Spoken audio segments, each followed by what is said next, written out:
High বন্ধুরা, আজকে চলে এসেছি সম্পূর্ণ অন্যরকম একটি ভিডিও নিয়ে। দীর্ঘদিন ধরে একঘেয়েমি লাঞ্চ খেতে খেতে আর ভালো লাগছিল না, তাই ভাবলাম চলো যাওয়া যাক একটু বাইরে খেয়ে আসি। তো চলে এসেছিলাম এই কাছাকাছি একটি ছোট্ট খাবারের জায়গায়।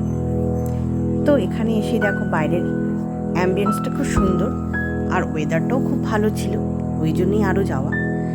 ঠান্ডা ঠান্ডা হাওয়াও দিচ্ছিল চারপাশে এবং খুব সুন্দর।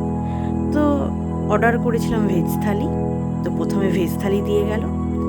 তো দেখো প্রথমেই দেখো কি কি রয়েছে, দই মিষ্টি, এটা ছিল আলু পোস্ত, তারপরে মুগের ডাল বিনস দিয়ে, তারপরে ছিল এখানে আলু সয়াবিনের তরকারি, তারপরে এটা ছিল আলু ভাজা আর এটা ঢ্যাঁড়স ভাজা।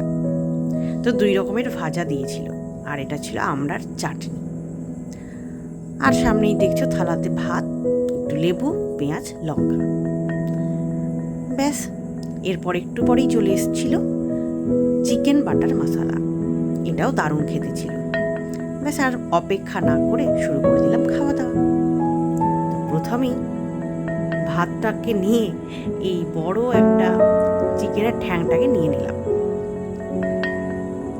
চিকেনের ঠ্যাংটা এতটাই লোভনীয় লাগছিল যে আমি আর বেশিক্ষণ ওয়েট করতে পারলাম না। ব্যাস, শুরু করে দিলাম খাওয়া দাওয়া। তো খাবারটা তো দারুণই ছিল, দারুণ এনজয় করলাম। তারপর শেষ পাতে চলে এলো এই পাঁপড় ভাজা। তো এই ছিল আজকের